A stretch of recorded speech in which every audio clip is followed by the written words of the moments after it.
So you're welcome to today's session. Uh, Thank you very much. Yeah, you're welcome. So let's keep on waiting for others. Within few minutes now, we are going to start. But before then, okay, let me use this moment to welcome everybody to this section. It's been a very long time here. Let's say almost a year now that we have hold a section like this. So okay guys, how is everything? How is business? How is Nigerian treating everybody? Hope we are all coping. I pray I God is thank God. going to be with us.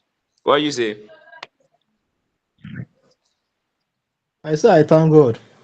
Yes, yes, yes, yes. I believe that with God, we are going to overcome all challenges.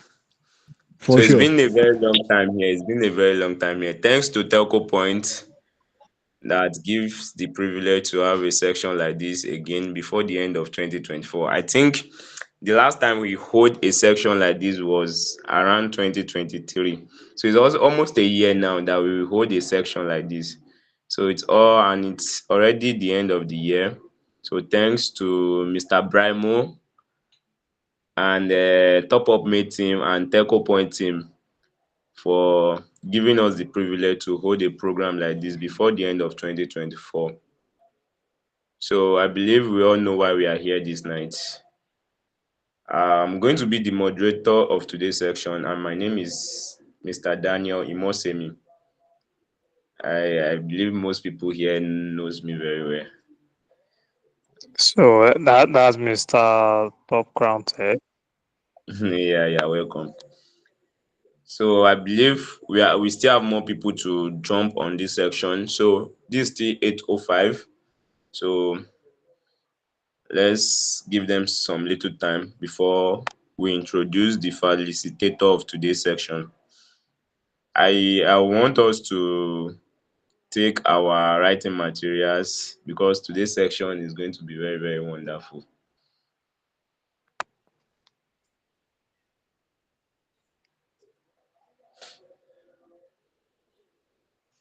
So, Mr. Brimo, good evening, sir. It's Mr. Brimo online.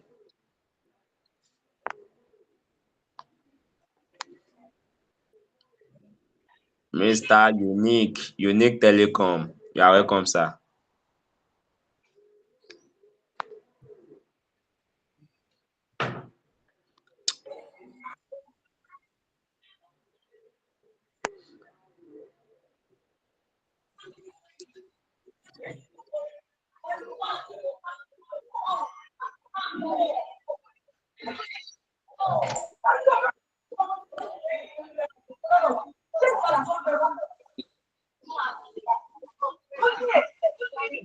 Okay, please, if you are not saying anything, you can kindly mute yourself because of the disturbance, the noise disturbance.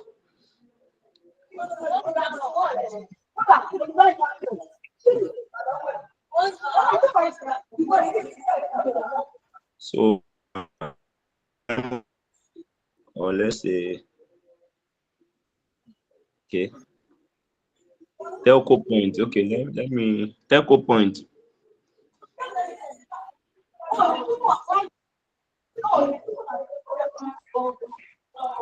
Admin should please mute that person that's making noise now. That's the person I'm even looking for. I'm trying to look for the person. Please mute yourself. Mute yourself if you are not the admin or you are not the moderator. Mr. Brimo, you are welcome to today's section. Yeah, good evening, boss. Yes, sir. We have appreciated you before you came.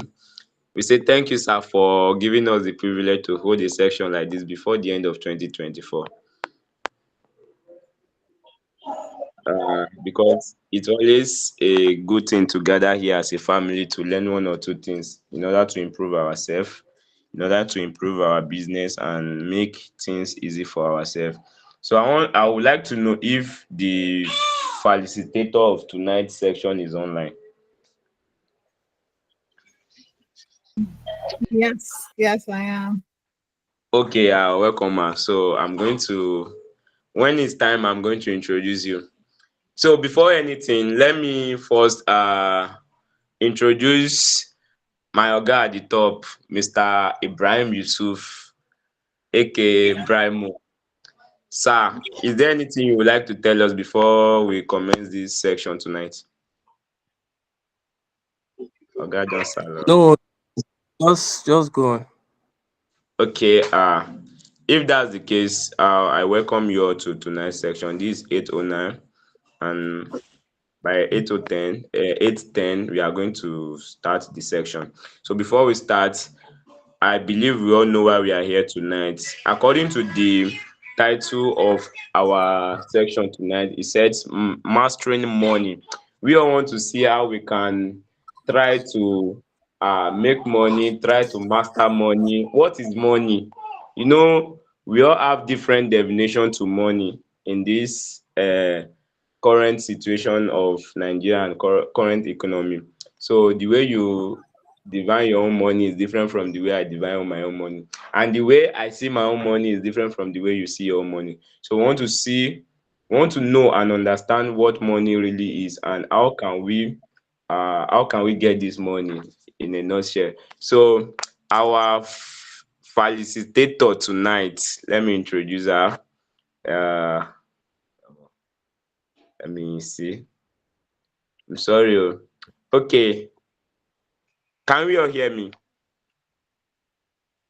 Yes, yes, I can. Okay, join me as I welcome our tutor and our trainee or our facilitator tonight in the person of Mrs. or Miss Chioma Udoh.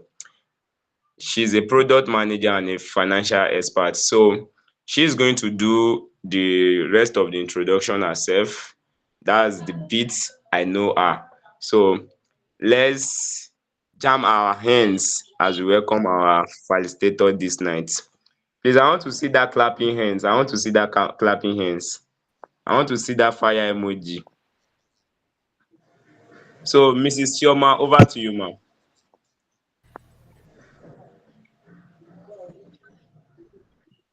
Thank you so much. Thank you for the introduction. How is everyone doing? Thank you.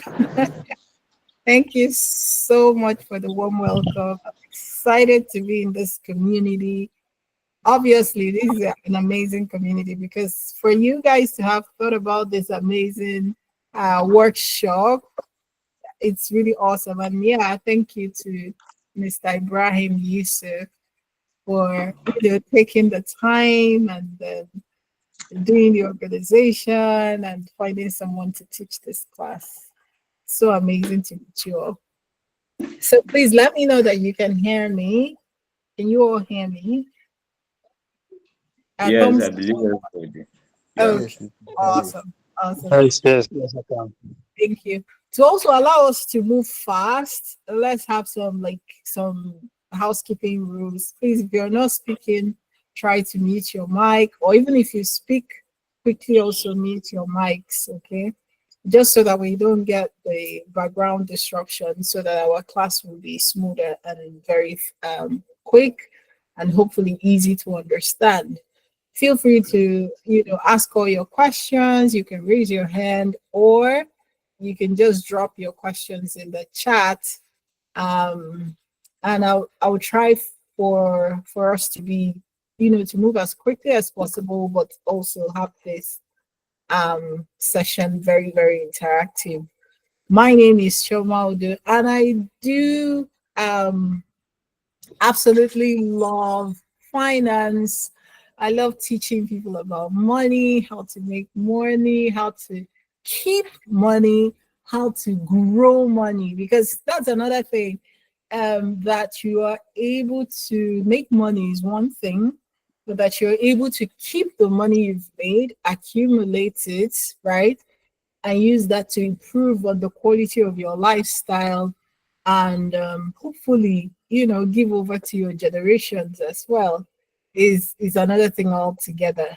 Like, a lot of people like to spend money, and honestly, spending money is good, but we're going to understand how to balance that, not just for ourselves alone personally, but also for, in our businesses. Because one amazing thing between great entrepreneurs, a very amazing entrepreneur and not so good at entrepreneur, is those who understand how to make money by creating value, and then also how to keep, and then also how to grow that money, right?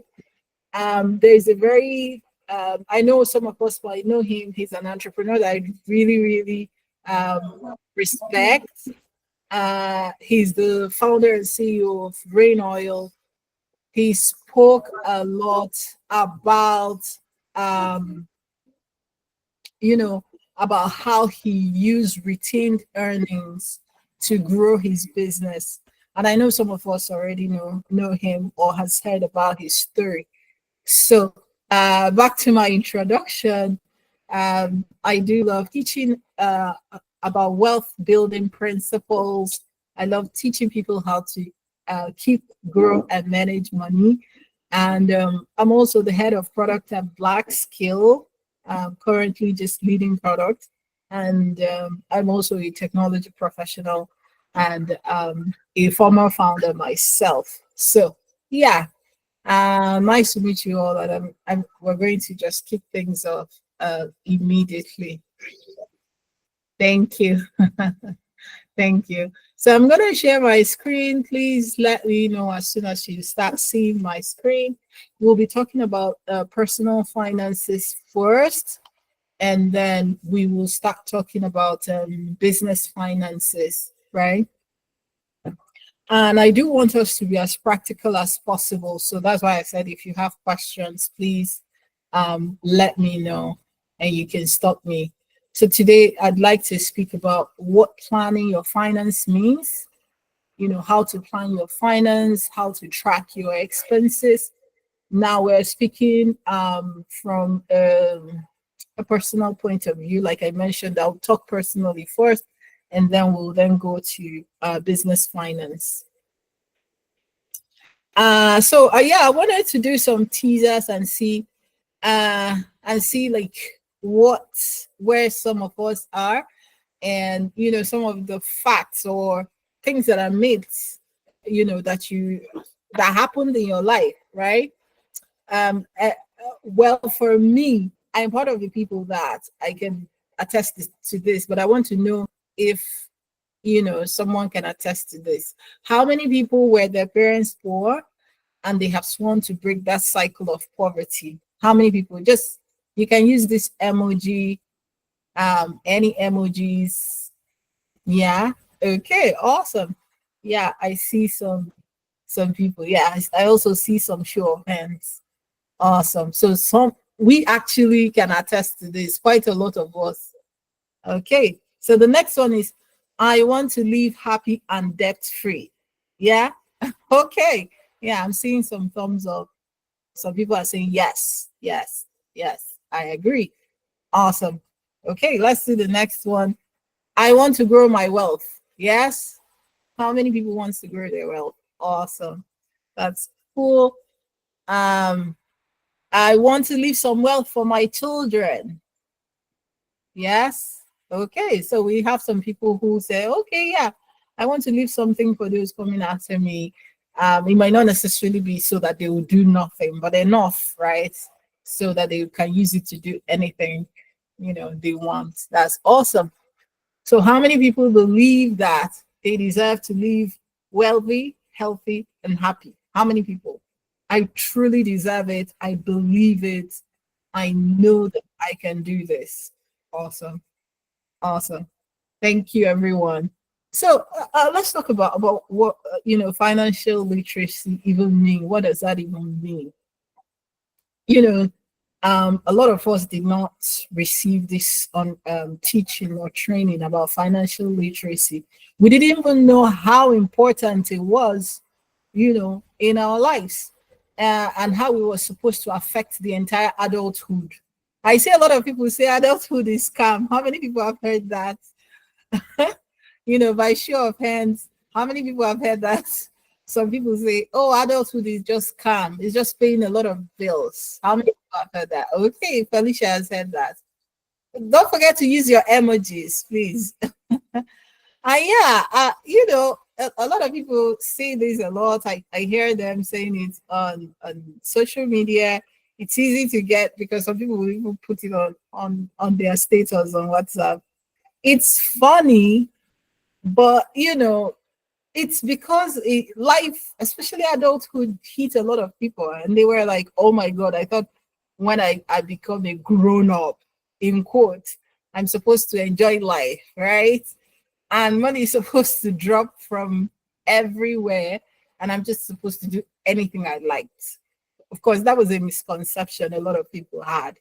Or some people will be like, oh, I thought if I just grow up, study medicine, I'll just get a job, I'll live my life, no issues, I won't have to worry about the government, right? A lot of people thought those things. But, financial literacy, means being able to make informed decisions with your financial resources. And many of us were not taught any of those things. Some of us, we just had parents who were amazing, and they tried everything to provide us with the life that they thought we deserved, but never really taught us about the process of getting those income. I can actually relate to this. Some of the things I knew and started learning about money came from just watching my dad doing his budgets and just having this sheet where he wrote things down. And I didn't really understand. And he never truly came for one day and actually tried to explain the concept of managing money. But as I grew, I started understanding, some of the things that he achieved, even with the very little resources that he had. As at then, he was a teacher, or he is a teacher. He still is. He's retired now, but he's a teacher, and he taught secondary school. Imagine being on strike most of the time, right? And they were, why? Because they weren't paying them, and they weren't paying them enough. I remember some of his salaries then were like 500 naira. And even as the salaries grew, it was 6,000 naira. I was like, what is that? And funny enough, and he had 4 children, right? And he had to take us all through university. And but there was something really awesome about this man that I learned, was how he would take small resources and make something out of them. One of the key things he achieved as a, when we were little, just watching him, was, building a house for us, right? Putting together my mother's resources, his own resources, and just building us a house, one block at a time. And when I mean one block at a time, I really mean with every monthly salary, we'll buy one block. That house took forever to build. Guys, it took forever to build. and and even after the house was built, it wasn't really fully completed, right? And we had days where we had to sleep under the decking, and we had lots of water pouring on us. But that really taught me a few things about financial discipline, because as at that time, um we there was always this thing he had to prioritize. I watched him prioritize like a hero, basically, because we talk about how some heroes are Superman, but they don't wear cape, right? My father was that, in terms of taking little resources and turning them into really amazing stuff. He was one hero, or he is one hero that doesn't wear cape and doesn't even need any. But yeah, he used that to build a house. But one of the things I saw was delayed gratification. How he will not spend that money right then, but he will prioritize the things that were really important. One of the key things he wanted to do was have assets, right? He will try to buy land, he will purchase like I mentioned, block, and he was building his house, right? And he used that also to provide for us. I think at the time he retired, his last salary was about, I think, 100,000 or 130,000. That's the max he ever earned. But he made sure that we were, very well resourced. He wouldn't give you everything. Of course, he didn't have the money, right? We're always this ruthless prioritization. Do you want this or do you want this? Right? But at the same time ensuring that the family had enough. So that is what financial literacy is. Understanding delayed gratification, how to delay the pleasures that you want until you achieve financial freedom. And of course, it entails you having the data and actually accepting the data to make these decisions yourself, right? And that is something very critical. Some people, you know, don't necessarily want to look at the data, and the data is your bank account, right? The data is also your statement of account, right? And we'll see how we can use it, as data points to improve on our financial journey. So I made some statements here. If you want to talk about how to think about money, you're not alone. It's fine. Like I've shared my story. You're not alone. Don't worry about that. You know, and most people start out feeling uncomfortable talking about money, and it's okay. It's okay, right? Um, I remember also going different phases of my life, getting to a point where, oh, at this point, it felt like, oh, I'm a little bit afraid of that money. And then I get used to it and then I move up. So it happens to people and it's okay to accept that. Yeah, at this point, I'm still uncomfortable talking about money, but I'm getting better at doing this. And I will do everything it takes for me to understand this money.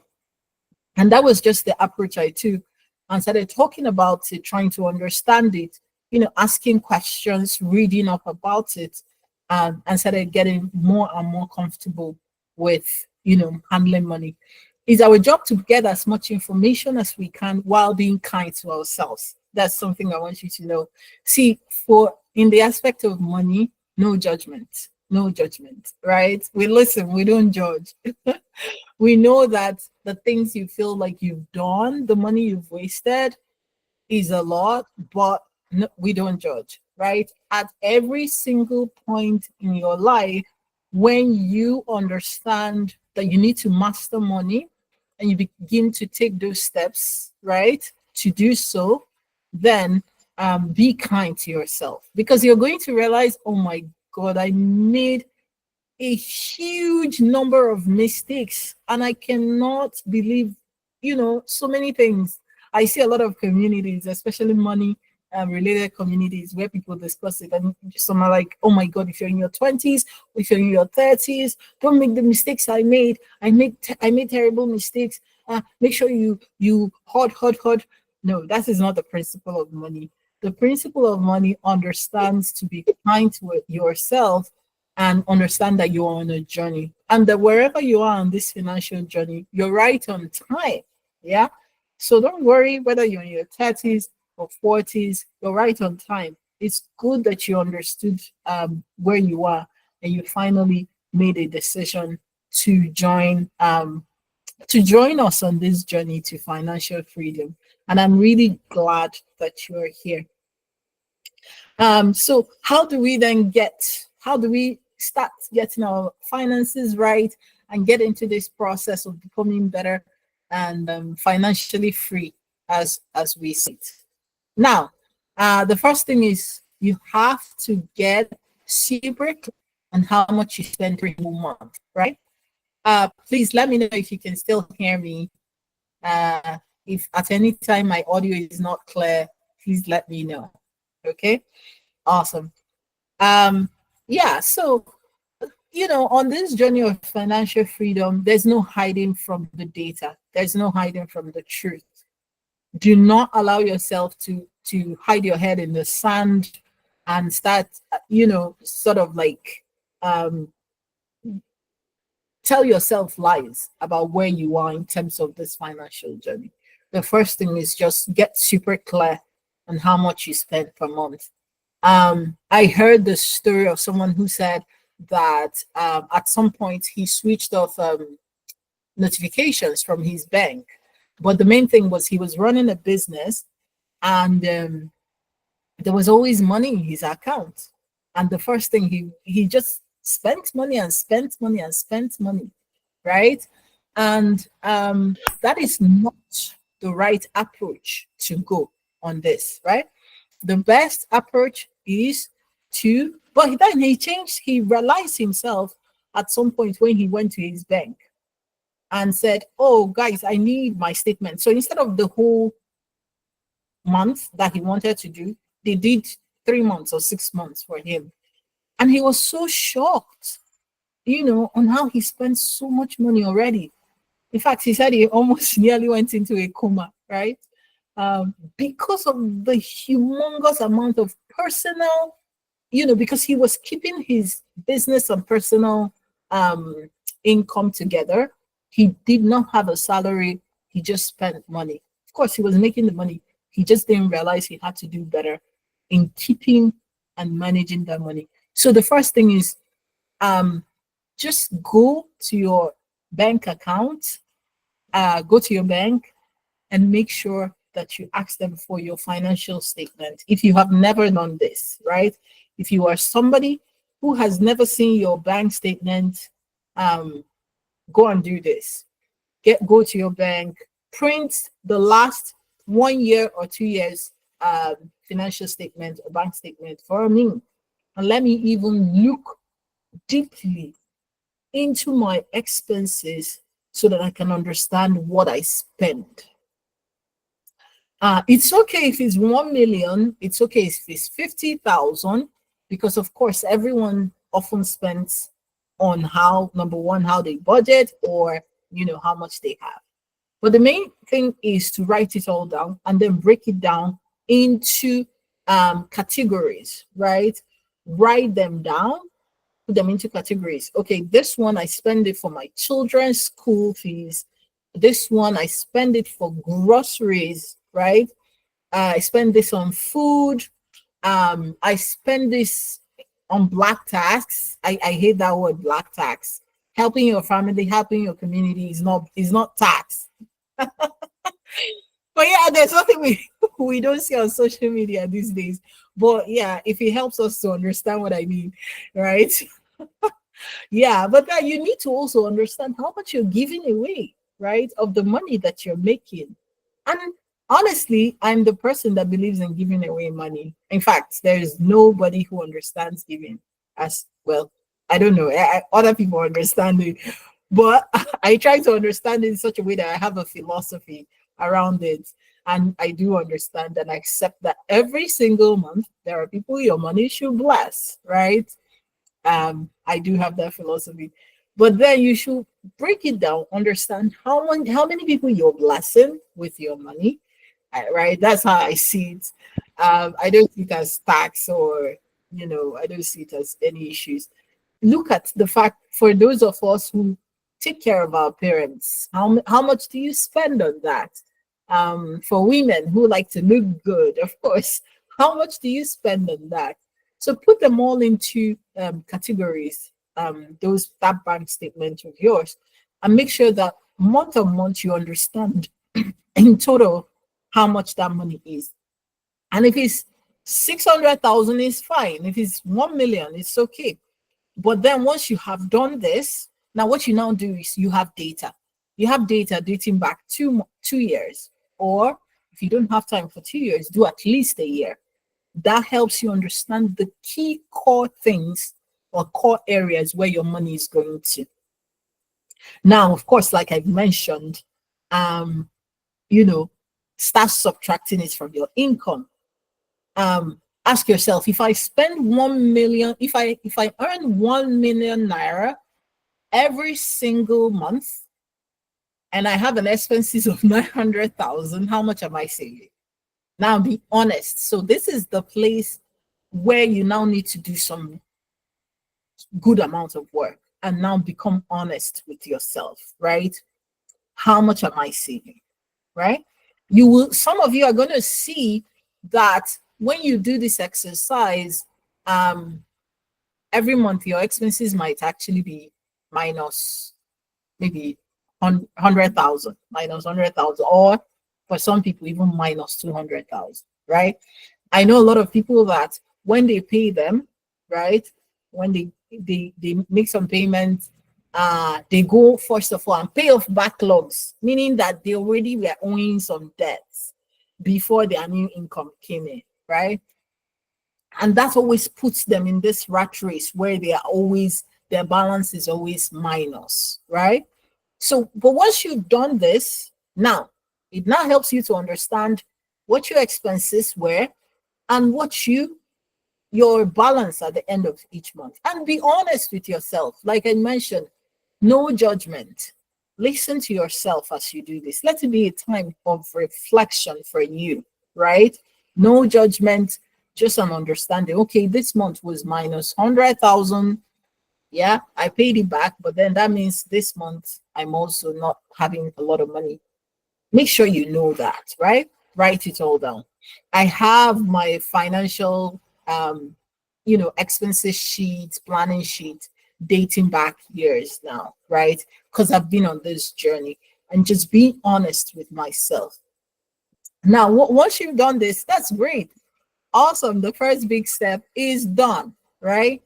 Now, start go through those category and expenses and begin to ask yourself, what are the things that I don't absolutely need? What are the things I can do without?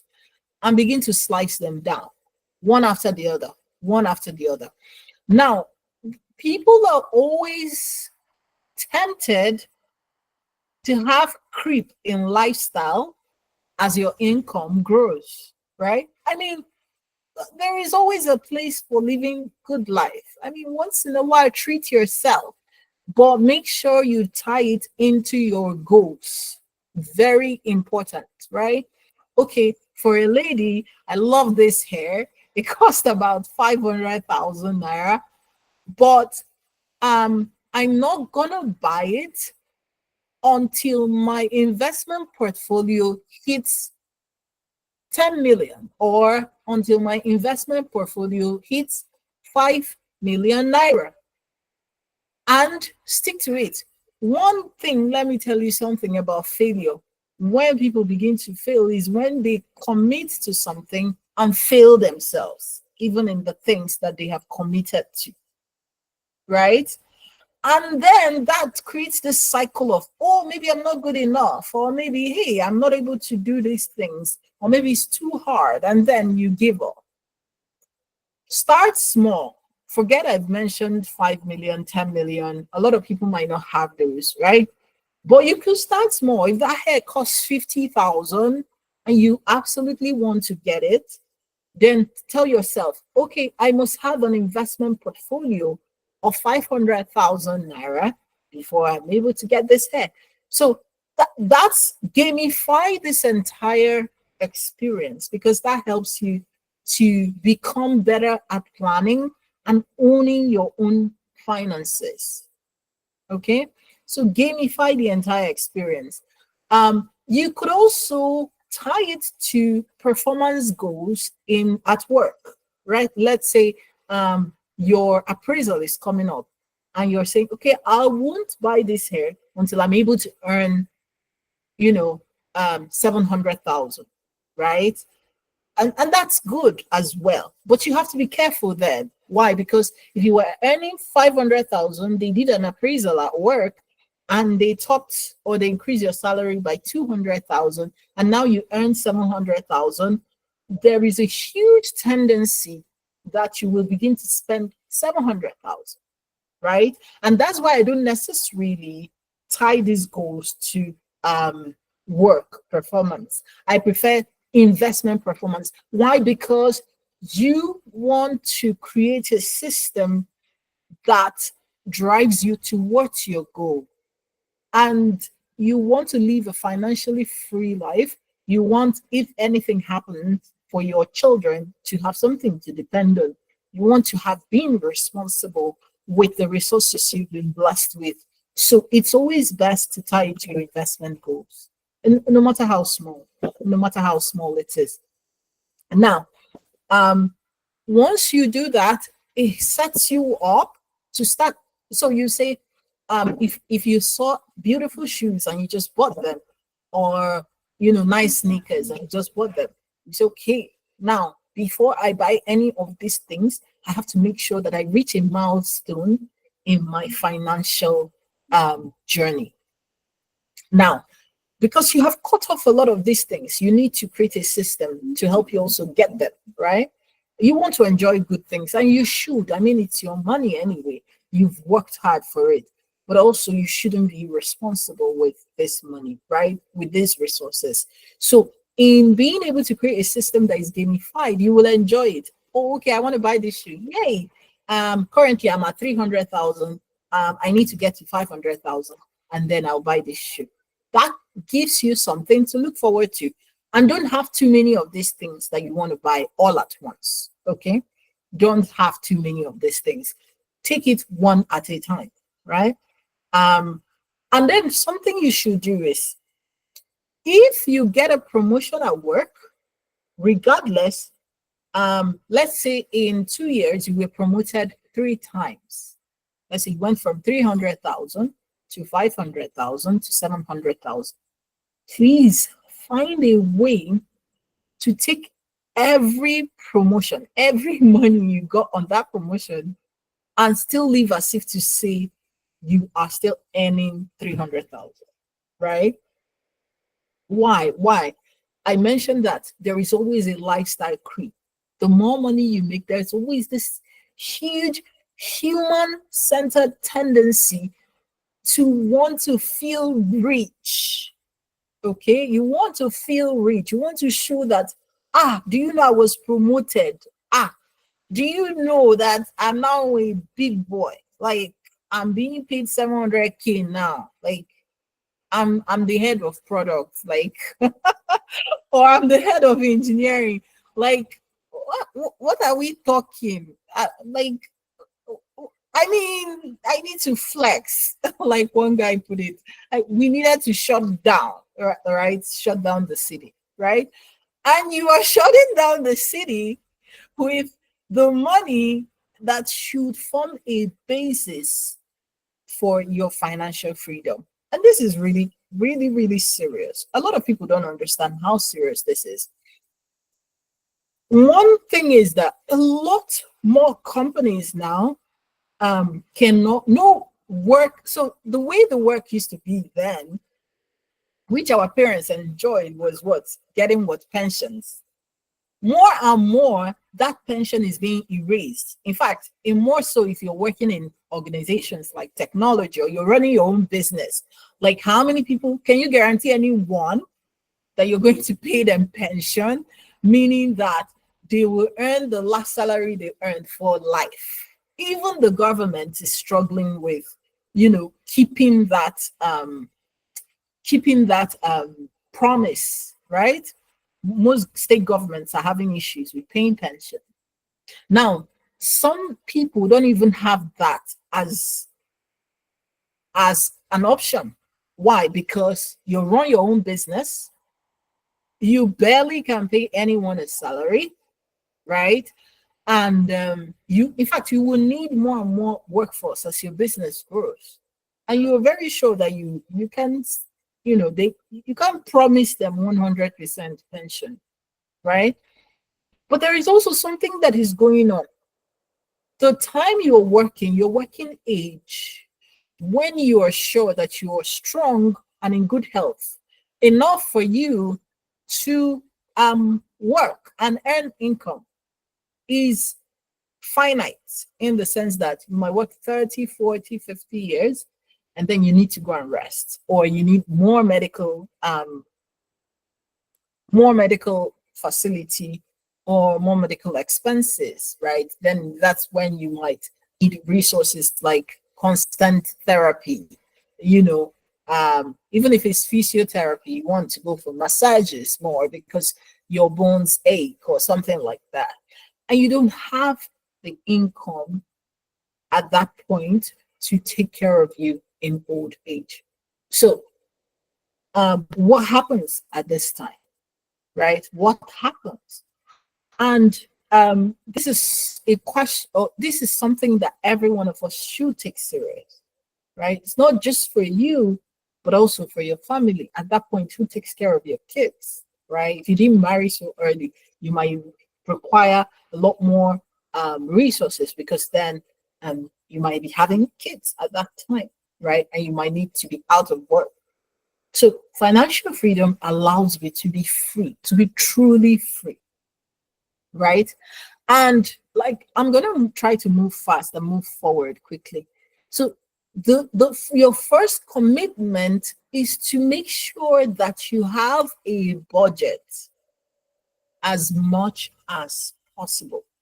Now, don't worry, it's fine. It's not gonna be like budgets. It must be, if it's not this one, then nothing, right? The first commitment is, regardless of how much money you are making, spend less, far less than you make, right? And then that's the first thing. So, like I mentioned, the example is you're making 500,000 or you're making 700,000. Make a commitment first to pay yourself. That's the first thing. So I know people will say just have a budget, stick to it. Mine is a little bit flexible because you're trying to achieve something, right? And that's why I say it's always better to tie it to investment goals, so that it will not weary you. You're trying to gamify this entire experience. Don't forget. Just tell yourself, okay, if you're someone who has to give, maybe in your church, right?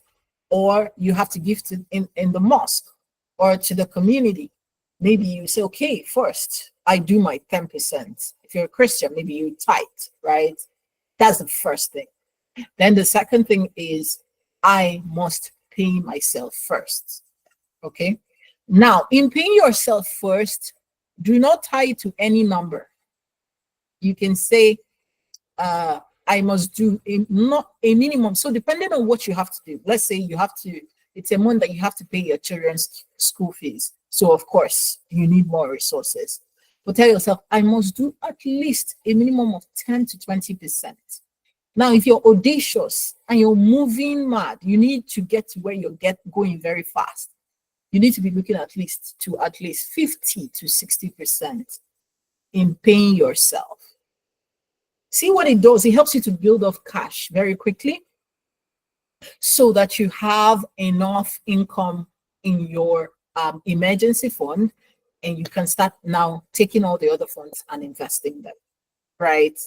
And that's why I say have goals. Like, because if you have goals, if you have that vision, it's going to drive you so that the number you pay yourself first will be high enough, and you will be financially disciplined enough to stick to that number for a very long time, right?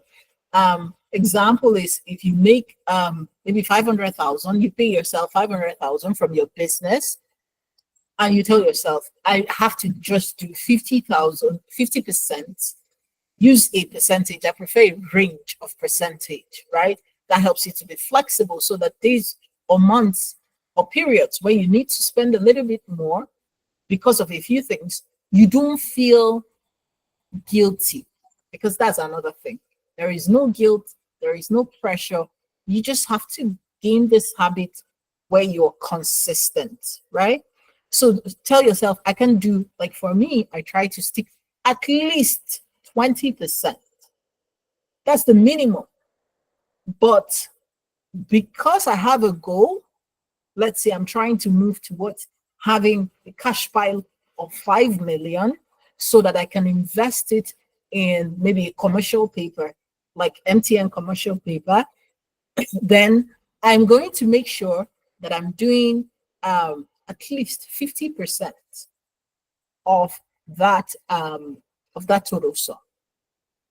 And do you know why I said this? It's awesome, because once you have paid yourself, you have the other, okay, so let's say 500,000, you've taken out, if you pay your tithe 50,000, example, that's if you pay 10%. But I know some people want to do more, give away more. They might do up to 12% or 15%. Then you take 50% of what's left, right, which is close to 200, 250,000, put it away towards your goal, right? And then whatever is left, you're free to spend it. That is awesome. Like that feeling of, oh my God, whatever is left, I have to spend it. But for someone like me, I go ahead to then look at budgets, right? Because yeah, it's fine if you don't have budgets. At this point, whatever is left, you honestly can spend it. But of course, you still need to deploy it wisely, right? Because you do not now have all the resources. So you now have to be wise about it. And that is why having a budget is still very good. So that you make sure that, okay, I deploy it to this category, I deploy it to this category. Women are more meticulous like that. And some people will have like different accounts, maybe up to 6 accounts, right? Oh, this one is for our entertainment. Oh, this one is for our food. This one is for our, if you have like monthly pizza or ice cream, just to get the children happy, you put it there, and then you take this one, put in to your rent, take this one, put into this category of maybe school fees, and case closed. So, like I said, I love giving, yeah, and I have to make sure that I give. So I also have this small bucket, this tiny bucket, right, that goes to giving, right? So I give from that purse, I give and I give and I give. And when anybody comes, urgent 2K, I'm sorry, my giving budget is done. There's nothing else I can do, right? Because I have given everything I have to give for that month, right? And honestly, it's true. Why? Because you're much more coordinated. You understand the data better. You're able to make better, informed, empowered decisions. And honestly, when people come for urgent TK, you give them. Next month they come, you were not able to give. They're not going to hold it against you because, of course, at some point you gave. Yeah, they will know that you honestly don't have. Right? I'm saying this for people who love giving and then also just give away their future when they're giving. I know a lot of people remember that thing where some parents will be like, "Oh, I helped Muhammad, and Muhammad became wealthy, and he never helped me back." It's because you went what you did not give, understanding the principle of giving, right? So it's not that you're not going to give. Please, like I mentioned, give by all means. If you even have a bigger budget, better, right? If you can do up to 10% of your earning additional to whatever you give, before you start paying yourself, that's fine. The more, the merrier. More people will be blessed, from your resources. And it's really impactful, like I mentioned, but you should stick to that budget so that at some point when that resource runs out, we know that in that month, that given resource is done, is exhausted, right? Good. Now, one of the key things I will talk about is how you find creative ways to make more money, right? We've talked about now ensuring you don't spend too much, but then find ways to create value, right? You should find ways to make money, whatever it is, make additional income. I know this is very cliche, but I'm just going to say. So I saw this tweet where Elon Musk was like, "Oh, it's so easy to make additional $10,000 rather than trying to save $10,000, right?" It was cliche because, I mean, this is coming from a billionaire, right? You can't, some people will see that and take that out of context and be like, "Oh, okay, I shouldn't even bother saving this, my $10,000. Please, you're not on the same level. So please don't take that away from whatever context he was trying to put it into, right? You still need to save that your $10,000 and find additional ways, right, to also make additional $10,000. Just tell him is what na collabo, yeah. Yeah, it's a collabo actually. So yeah, you keep your eyes on your cash flow, very important. And this is very good if you have what cash, if you have a business, if you're running a business, cash flow is king, right? Anytime you have negative cash flow, it's not sustainable at all. It can never be sustainable for your personal life or for your business. It can never be sustainable at all. So a negative cash flow shows that there are operational issues within operations. Either that you're collecting your income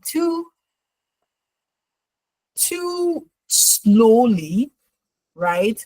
You're giving businesses leeway to do business with your own money at the cost of your own business, which is really very, very poor. Not good. It's not good as an entrepreneur. So you need to find a way to plug those operational inefficiencies.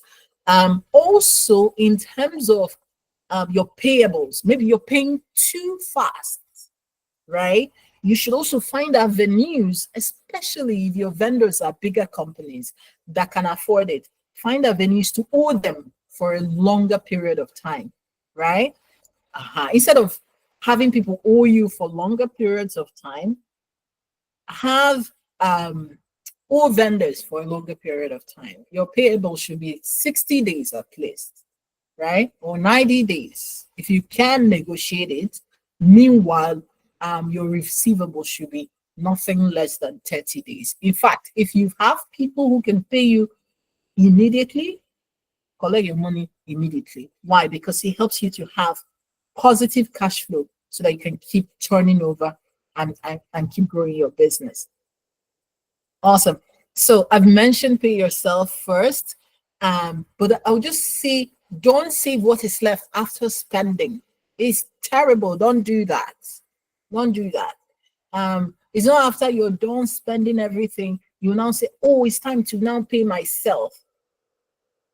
It's your labor. Never forget that. You know this thing we talk about, monkey they walk, baboon they chop.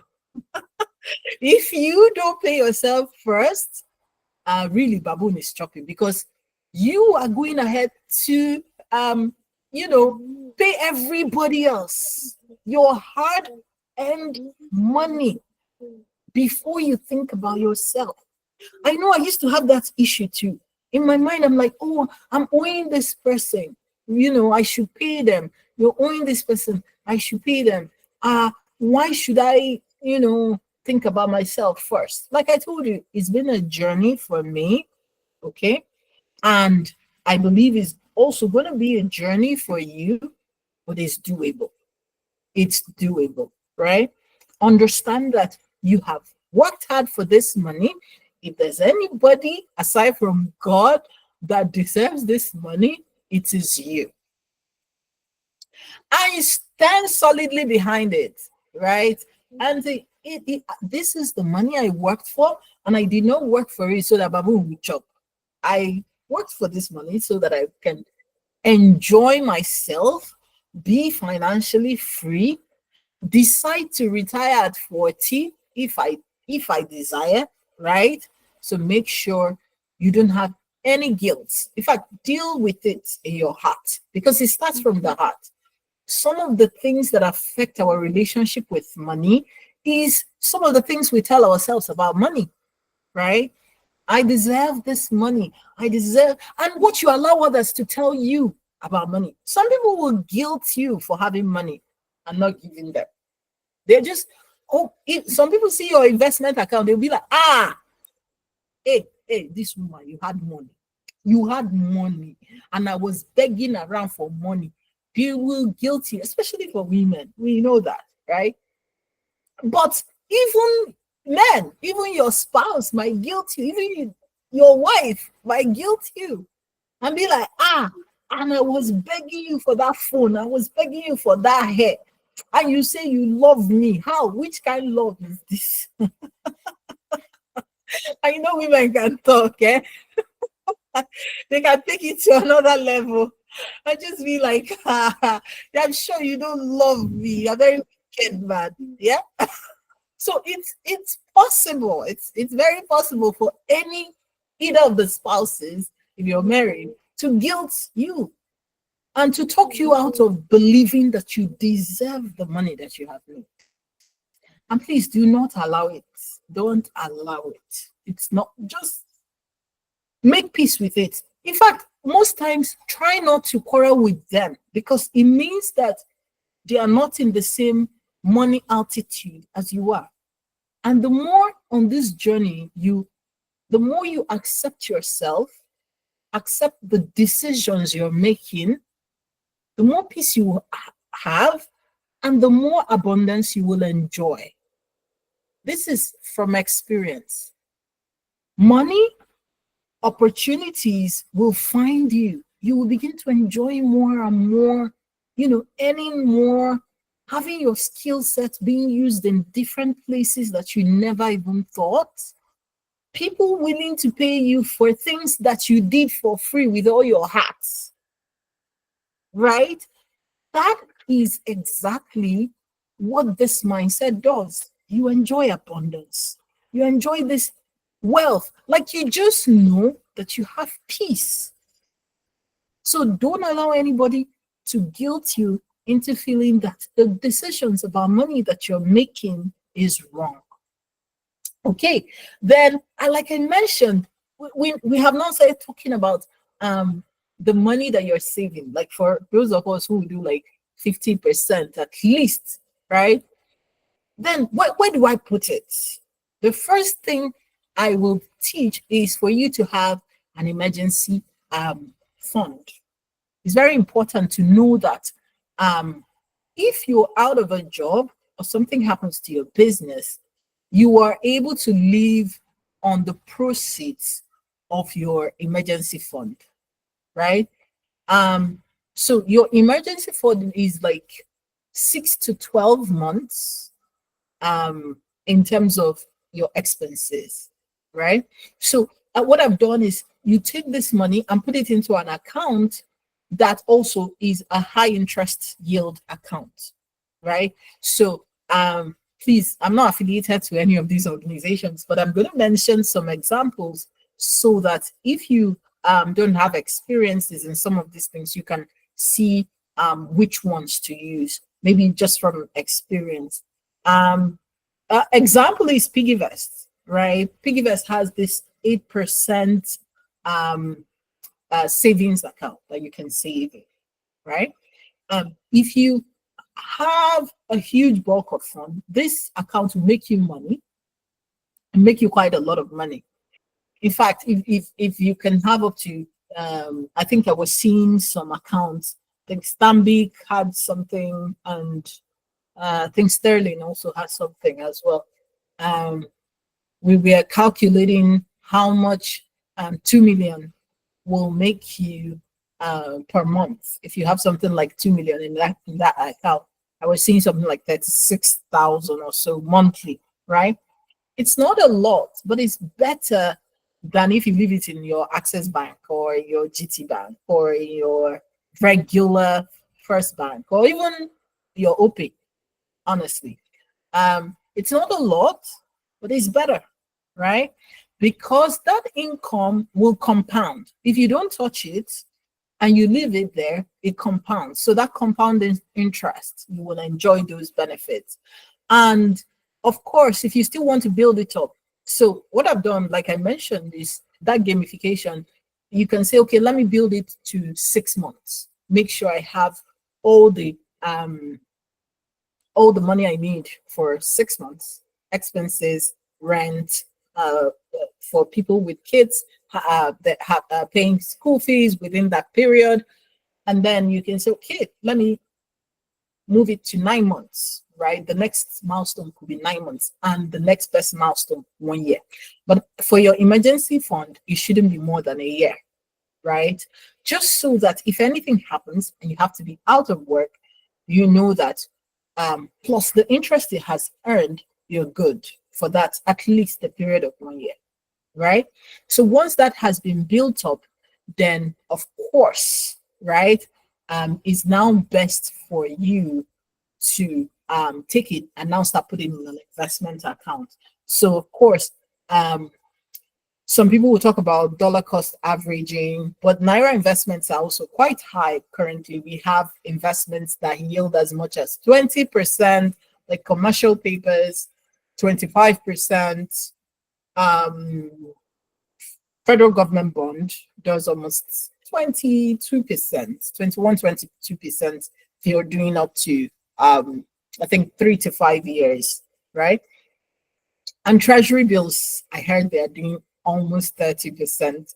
But of course, you need to have more than 50 million as a benchmark for that particular one. So it's fine. You can always start with others, right? 20% is awesome for a Naira investment. 25%, if you can get those, 22, 23, that's perfect. Um, but always keep in mind that you should be growing so that you can access. So that's one thing. The rich always accesses better investment options. Imagine you have 50 million sitting somewhere. You can just be living off, the 30% that the income brings you, right? Imagine that. But yeah, that's why we're on this journey, and it gets fun by the day. But yeah, make sure that your emergency fund is on point. Now, I think that this was done by, was it PiggyVest or so? This research said that only 36% of Nigerians have at least 3 months worth of emergency fund, right? And it's, if your business or job stops, you know, what happens? What happens? How are you able to care for your family, to cater for them, right? The people that matter to you. Because I know it's something of pride to a lot of people, and of course, mostly men, right? Something of pride to be able to care for those they love, their families, their parents, their children, their wives, right? Are you going to be explaining and explaining? Oh, baby, I do not have money. Like, or like they will say, they use the word shala, you keep explaining. But meanwhile, you can proactively work on this so that you are all very, very comfortable, regardless of what happens, right? So make sure that is the first bucket, right? Where you need to calculate it and put that money into it. So build it up.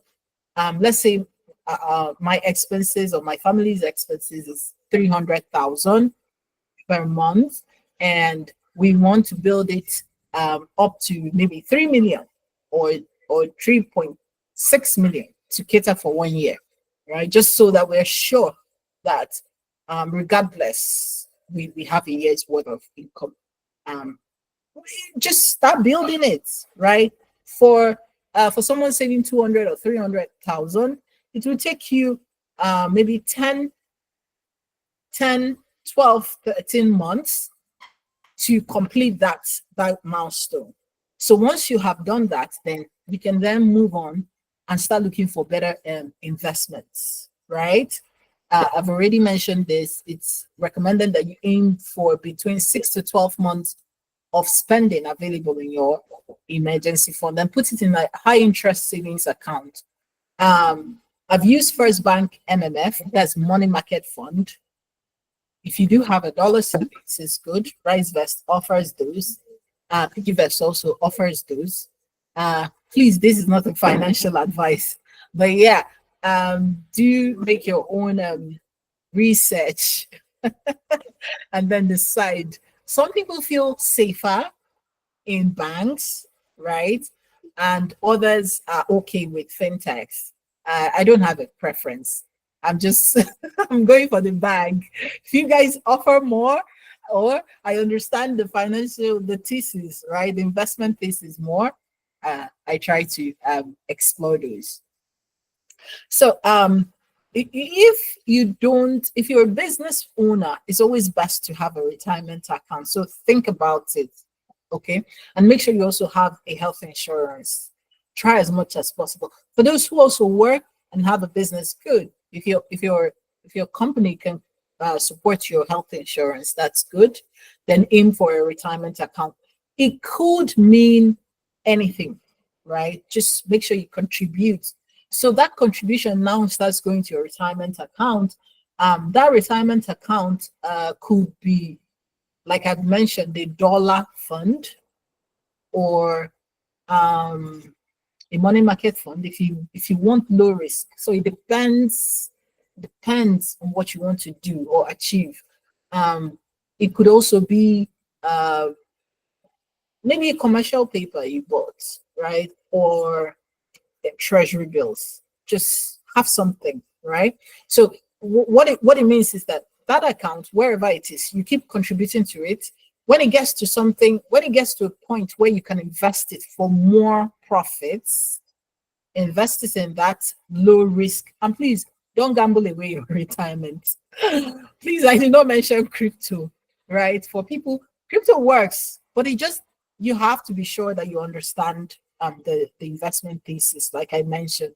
Don't gamble. Please, this retirement account, don't gamble with it.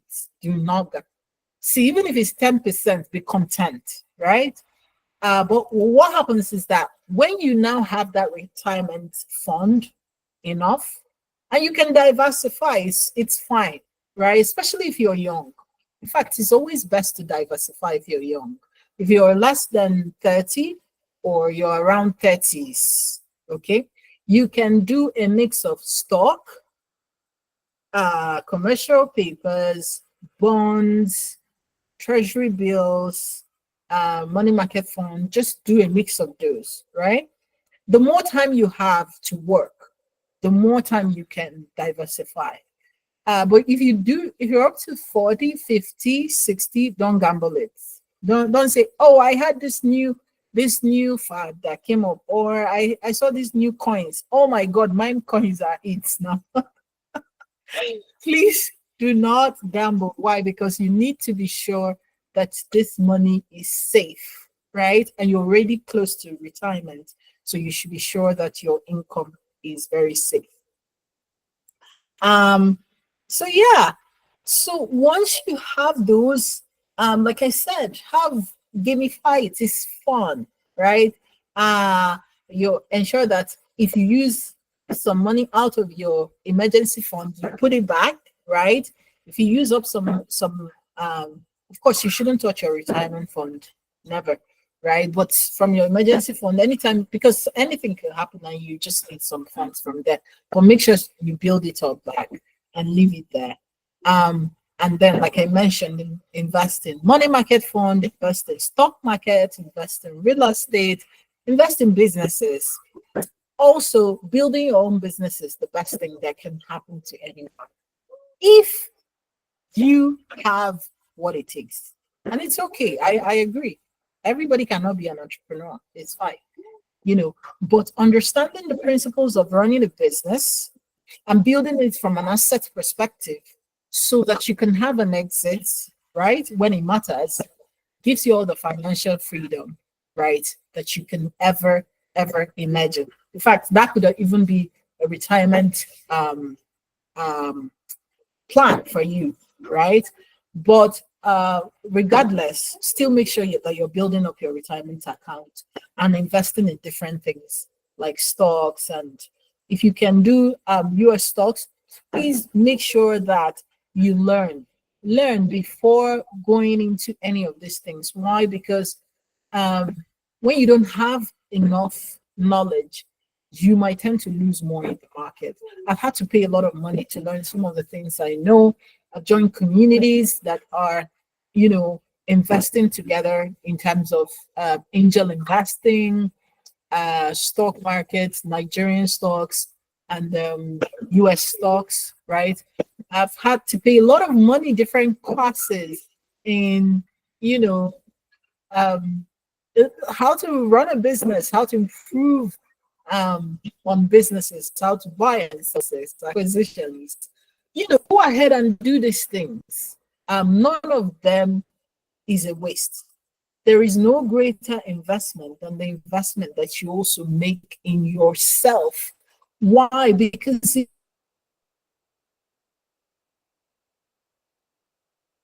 items you have to please invest, but don't forget is love.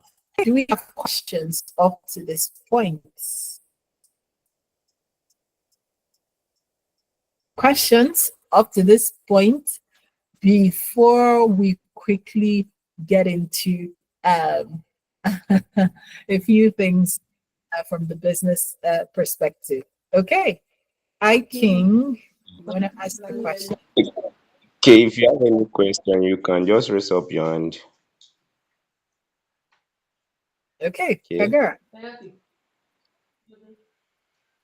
Kagara, you can ask your question, please.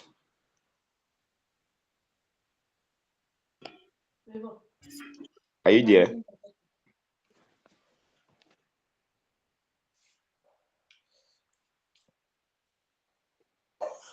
So, Okay, I'm, Kagara, you can ask your question. he's muted. You're muted, Kagura, in case you're speaking.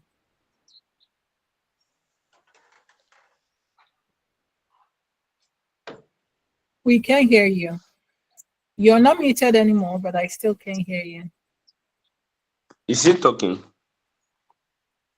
I don't think so. I think maybe a connection issue. Okay, let Ahmed Udoh. Ahmed Udoh, you can ask your question, please.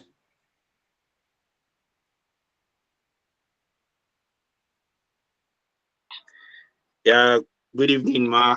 Thanks so much for the section. Really appreciate it. Thank Yeah, you. my own question is uh in a scenario whereby there is an emergency and uh the percentage you have booked for emergency budgets, the emergency now exceeded it. In that scenario, what are we going to do for that emergency that will come? Yeah, and I mean that's why we go for at least a maximum of 12 months, right? Factor in things like your 1 year house rent, right? Factor that in. Factor in all the school fees you need to pay within that period. And don't forget there are 3 terms in a year, right? Factor that in. If you have something you add for your parents, to make sure that if it's a health emergency, doesn't blow your funds away. Add factor that in, right? And factor as much as possible expenses as much as possible. Why you're doing that is so that you have peace of mind. I don't believe that there is an emergency that will exceed all those like 12 months worth of everything you have. No, I don't know that there will be if you actually plan it well. But yeah, in a situation that, regardless of what you did, was already is more than 12 months worth of emergency or of the expenses you have, uh, I don't know. Just make sure that regardless, you stay true to this journey, right? You might have to borrow a loan, which is fine. Make sure you plan the repayment, right, in such a way that it still doesn't in any way impede on your journey towards financial freedom. Because you need to, whenever the income starts coming, you need to make sure that you're gladly repaying your loan. And I say gladly because a lot of people don't like to repay back money that they have borrowed. But the truth is, when you repay back your loan, you're creating positive vibes for yourself, because people you borrow from do what? Also trust you better so that you can have leverage, right? I've had to do loans, and it's very, I know how cool it is to collect. And then when you have to pay back, is something else, right? But you have to factor that in and understand that in paying back loans, you're building up credits, good credit scores for yourself. And I was surprised when I saw, that even Nigeria has credit scores. Different banks use those scores to actually know how well any any customer performed while they were on any sort of loan. You might think it's a small loan. Oh, let me run away from it. But there are now systems to make sure that every bank communicates, with themselves to understand how a user performed while they were on the loan. So that helps you. That gives you good credibility. I've been offered loans that I rejected just because I knew, oh, I can get better deals somewhere else, right? And knowing that you are able to reject a loan because you have enough credibility, right, to get it somewhere else and to get it at fairer deals, that is something every business person should aim for. So yeah, please make sure that you have a repayment plan in place if you need to borrow. If what so regardless of what happens, regardless of the buckets you're putting into, when you start earning, make sure that even if your emergency fund was wiped, right, go back, you pause on maybe your retirement, whatever you're investing in at that point, go back and replenish your emergency fund. Does that make sense?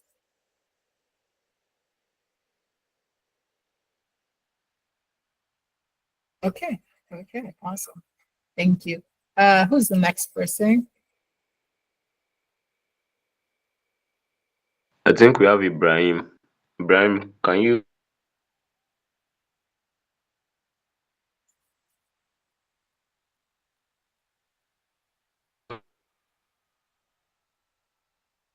Ibrahim, we can't hear you. Ibrahim Abdul Rafiu. Are you speaking? Hello, hello, good evening. Good evening.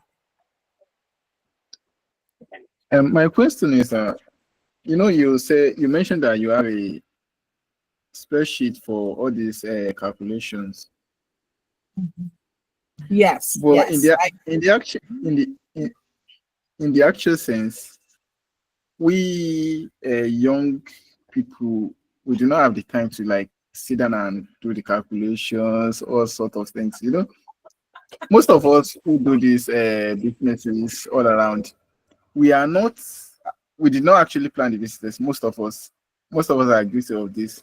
We did not actually plan the business, but we ran into it due to fear of poverty somehow. Yeah. So to get this kind of time to do everything, even most of us, you see that this call actually is not full of all the people that are supposed to be here. So it is the time that we people lack. So that's the reason we do not have the time to do the calculations and everything like that. So Yeah. how do we like maneuver within that? Yeah, I understand. Um, I'm a good record keeper. Like I said, I saw my father doing this, so it became easier for me to actually even understand or think to start researching to understand how to do this. But what I would say, some people automate this. I think I've seen about 2 companies that do automate this, right? Just do a little bit of search, right? For your business, use software tools. Um, Zoho, I heard Zoho is ridiculously cheap now, um, which is good, right? Because that means they are targeting the local market. But then if you see other ones like QuickBooks, um, some others, honestly, I think there is this lady that has one. I don't know if we know Choima, somebody as on Facebook or something. She's doing an accounting software as well, and I believe it will be tailored for the local market. So, if you're in that situation, please do a little bit of research, and you will see a very good tool to use that will automate everything. You might need to connect your bank account, right?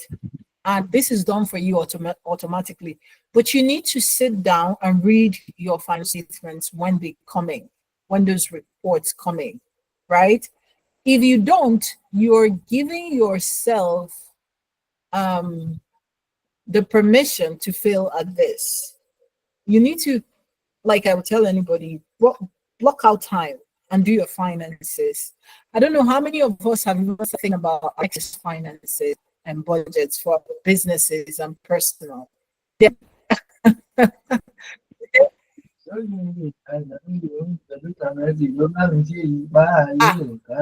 Ibrahim, there's a lot of noise in your background.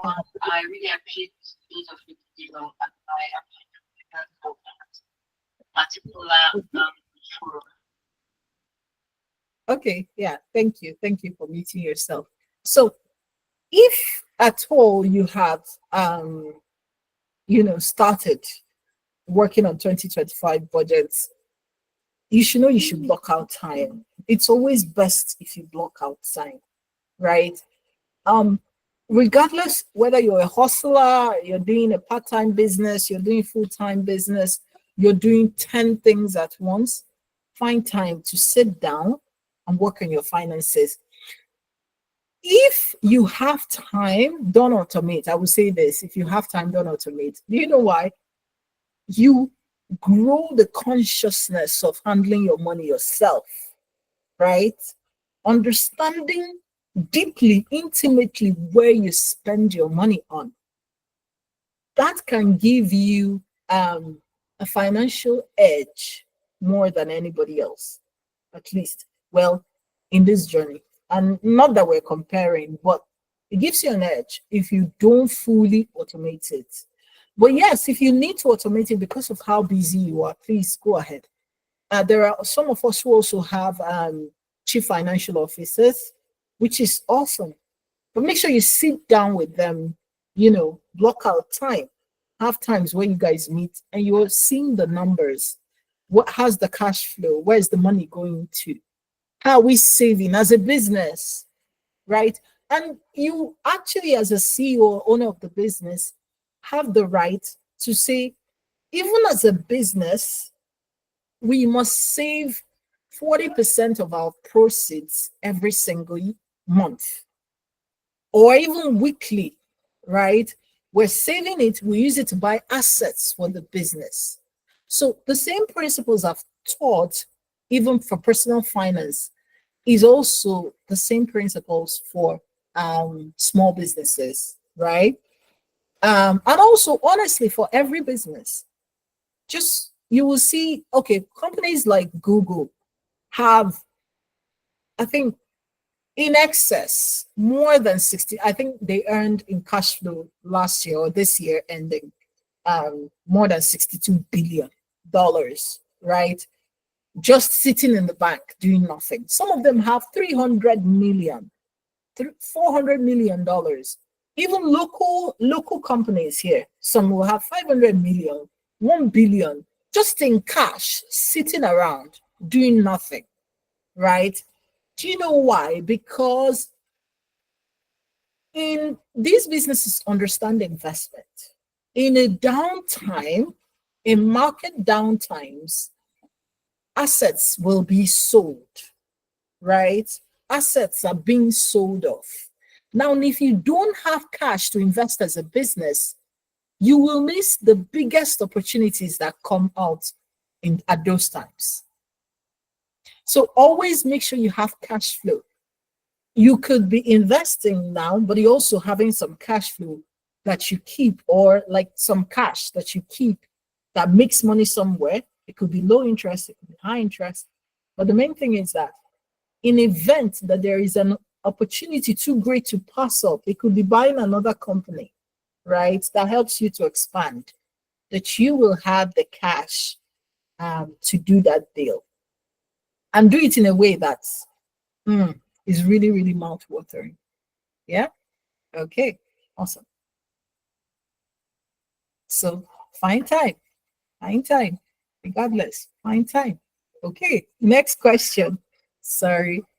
Kagara, you wanted to speak, but it feels like you're still having issues. Thank you, everyone. Kagara, you're muted. You still want to speak? I think he's I still. think he's still muted. Yeah, I think, and also Okay, still is issue. the Osla. Are you there?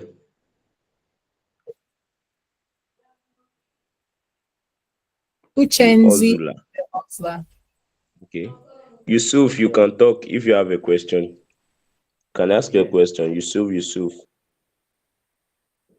Good evening. Good evening. Thank you for the lecture and everything. We really appreciate it.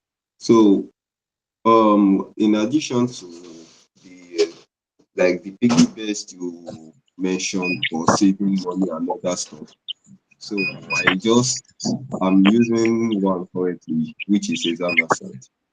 We're also running stuff like this, money market, everything. And I'm just leaving like a suggestion, not a question. So I'm just like addition to what you do. Money markets and other stuff. These are master. So that's what I just want to mention. Thank you. Okay. Yeah, I know I mentioned quite a few. I mentioned Sterling has some insurance. Stanbic IBTC also has some. First Bank, Rise Vests, right? Rise good dollar denominated funds, right? To fund real estate or stocks. You can also trade on Chaka, right? I prefer trading myself, but it requires you to go and sit down, be mentored, right? And pay for it. I know I had to pay like £300 just to learn trading, right? Trading forex, well, not really forex, more like stocks, US stocks, and then trading a little bit of crypto, right? Yeah. So you have to also be willing to pay good teachers, not people who will mess up your journey, right? There are people who will rug pull you. There's a lot of rugging in crypto going on. So please look for people who are very, very genuine, okay? And learn from them before you venture in.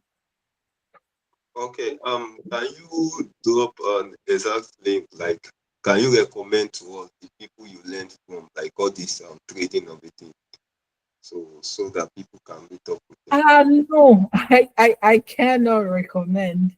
But if you want to Okay. talk more about it, we can discuss on LinkedIn if you can connect with me on LinkedIn. Okay, no problem. Thank you. Awesome. Okay. I King Ferry. You want to ask a question? Your hand has been on. Hello, good evening. Hello, good evening. Yeah, thank you for the opportunity. First of all, um, what if in a situation whereby you run a business, right? Yeah. And you pay yourself as the CEO of the company, then Yeah. but you have this margin that is more like a method normally make your savings. Like myself personally, I do 65, 20, 15. 65%, I use it for major expenses, which include fueling of cars, house rent, paying of house rent, and other major expenses. Why 15%? I take them for investment, savings and investment. Then the Okay. remaining 20%, I use it for miscellaneous expenses. Maybe Okay. if I want to change my clothes or I want to buy anything that I feel like. And inside that 20%, those are also part of the money I use for charity and all that. Now, my question now is that, let's say you find yourself in a position whereby you have a company, a startup company that is Mm-hmm. actually doing well a bit. Now, people around you, more like your friends and your families, they already know that you have money, right? But Yeah. you don't know with business, you assume you know that you don't have those money because that money does not belong to you. The money belongs to your company. The only ones Absolutely. that comes to your pocket is actually your salary, right? So now Yes. people keep demanding money from you. Mm-hmm. Now, and whenever you want to give, you give from that 20% which you drafted for the miscellaneous expenses. I Now, agree. most of the demand people demand from you now is even more than what you actually keep for the miscellaneous expenses, which actually Yeah, means that you've not even taken care of yourself, not talk less of giving to another person. Now, I, another question now is sometimes most of the kind of friends you have, they will invite you for one occasion, like let's say like a birthday party or a wedding, which is something mandatory that you must attend because your friend is doing it. And when you go to the event, you see some of your colleagues, maybe due to the way the hype man is actually calling people's name one after the other, them yeah, donating some amount of money. And you yourself as an entrepreneur, you understand that that money, if you donate it, in fact, you're going to go bankrupt. I don't know if you get my point. So how will you be able absolutely. to balance yourself in that situation to avoid all these unnecessary spending? Again, I'm using myself Yeah, for example, though I studied financial accounting in school. So in terms of keeping yeah, record, I know how to balance that. But the major challenge yeah, here now is people within you, your friends and family, like they expect yeah. more from what you give them. I don't know if you get my point. So I that's agree. just the major. That's the only question. Yeah, yeah. Yeah, Thank thank you. you, Thank man. you for sharing this experience, Hiking. Yeah. Um, I understand 100% the pressure that comes from family, especially if they know that you do have the money. But one thing I want to tell you is that if you keep your business expense separate, or your business accounts separate from your personal account, and have someone manage it, even if it's someone junior. Maybe you don't need a CFO for now. Maybe you just need an accountant, right? Be the second signatory, right, to that account. It limits such pressure to dip your hand into your business money. Now, another thing is establishing a board of directors that helps to keep you accountable, right? It could even be an advisory board. So in startup, we call it advisory board, right? Those who have very tiny equity, but who are really very influential, understands your business and can add value to your business. That also puts you in the place where you are accountable to someone else. Now it's called organizational governance, right? So also, if you want your business to go far, you need to get this governance ASAP, right? Because once you have this governance, you're setting yourself up for bigger things. What it means is that anybody can fund your business, understand how transparently your business is running, and you can also sell your business to very, very wealthy, maybe private equity, or when you're ready to retire. That's you're creating an exit plan for yourself, or by a capitalist organization. So, but the main thing is putting governance in place, right? Separating out your business and your personal income. Just separate them. This one uses a business account. Nothing goes in, nothing comes out except, okay, well, everything goes in, of course. They pay you via POS and everything, transfers, but nothing comes out except it has two signatories and it is approved by my advisory board. You're going to have to be the one to checkmate yourself.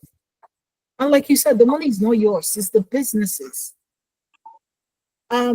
They know how much the business makes, but you need to explain that it's not yours in such a way that they understand it. Number one, if you're showing them that, guys, I have a board now, it's a limited liability. So definitely the money doesn't belong to me.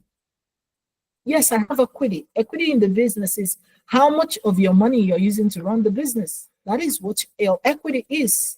And if you calculate your equity, it might not even be up to 30% for if you're a very high, you know, income yield profit generating business.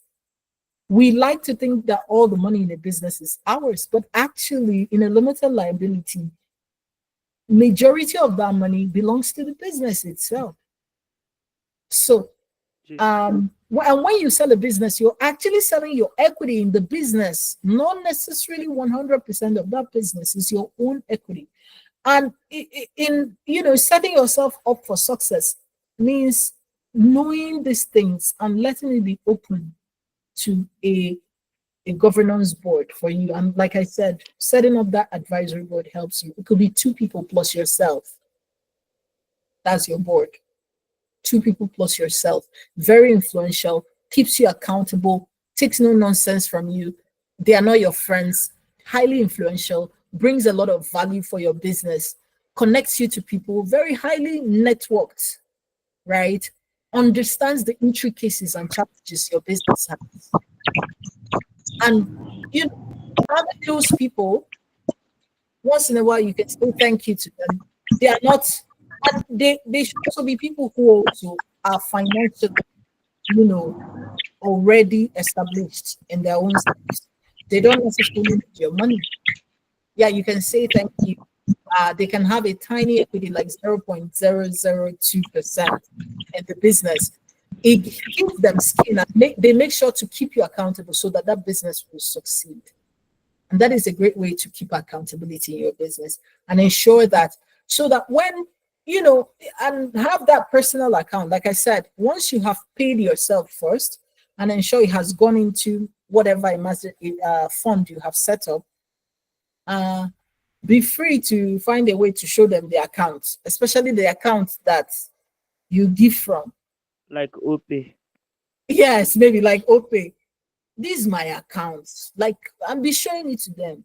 How do you think that where is the money? Like this is the account. Which money are we talking about? And yes, like OPay. God bless whoever said OPay. OPay is the best place to keep such a money. So that when it's finished, it's complete. It's finished. Where else do you want me to, except you need me to print some notes?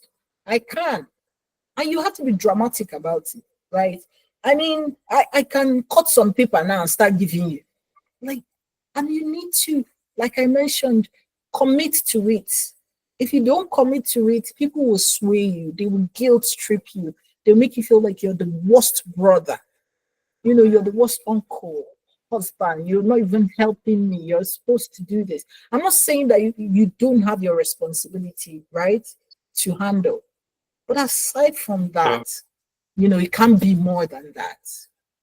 And you can't be everything to everyone. Okay, thank you very much. Yeah. Thank you. Okay, thank you. Thank you for bringing that question to us. Kagara, I think you can speak now. Are you able to speak? Yeah, can you hear me? Yes, we can hear you. You're welcome. Thank you very much. I've been trying to talk. The network is not allowing me to. Yeah, I noticed. Thank you very much for your presentation. You're actually outstanding finance advisor. Thank you. Thank you. A lot of knowledge, more than the way you think of. Thank you. You see, you have touched different areas. You understand that an entrepreneur is supposed to focus. Actually, thank you very much for touching those areas. At least it touched one of the things that I actually need a clearance about. I understand. But I am not actually trying to ask any question, though what you said actually has clarified all my doubt. But I wanted to ask for a favor. Is there any book actually, since now you have given all this, so this is like a capture of things, not in details actually.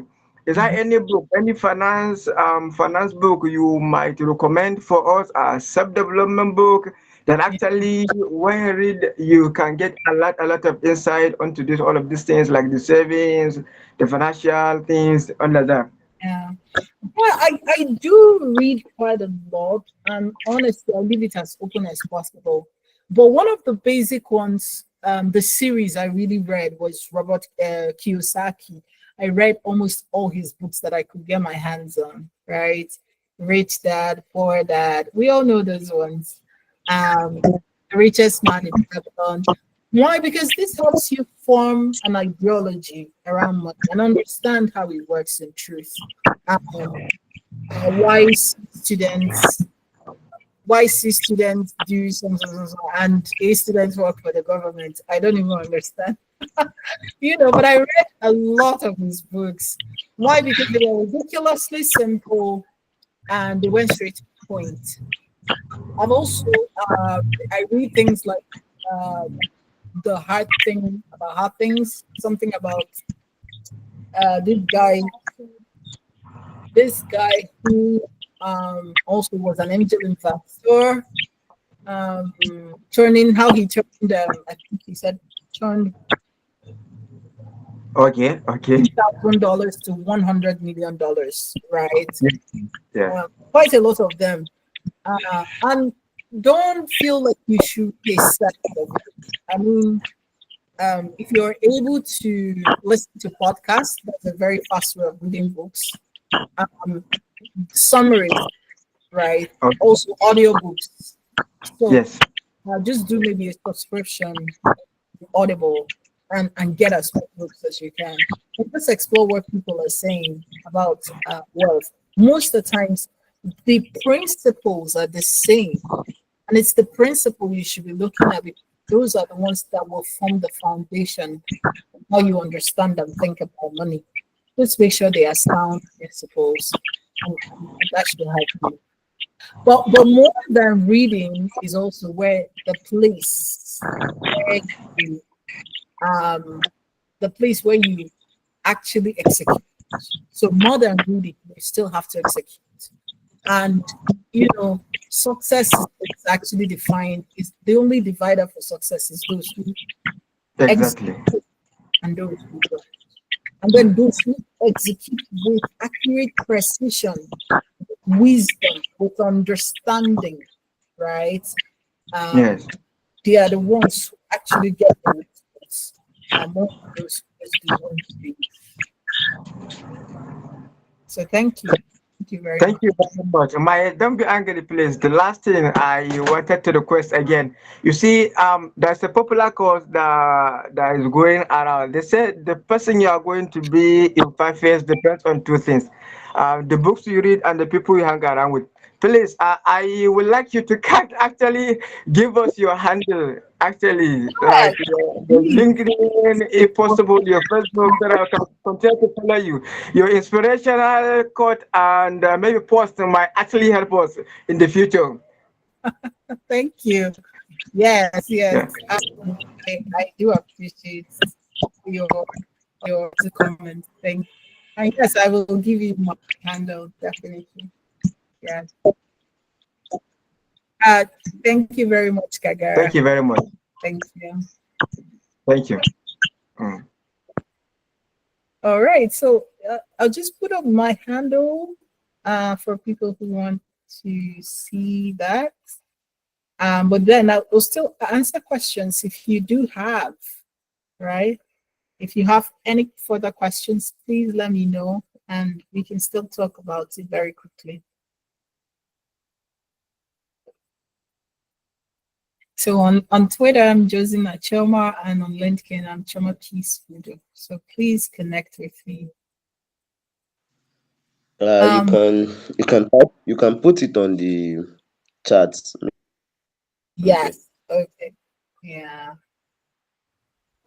Yeah, I will send the linking handle to the WhatsApp group. Okay. Okay. Okay, Thank that'll you. be better. Thank you very much. So, Thank you. any further What of question? what of us what of us that just Yeah, joined the but class today? I How have can we one get the WhatsApp question. group? Okay, okay. How can we get the You can WhatsApp ask group? your question. And there's a recorded version for it. Probably it will be posted on YouTube or I don't know. But there's a possibility you get the recorded version. Can you also drop the link to the WhatsApp for those who would like to join?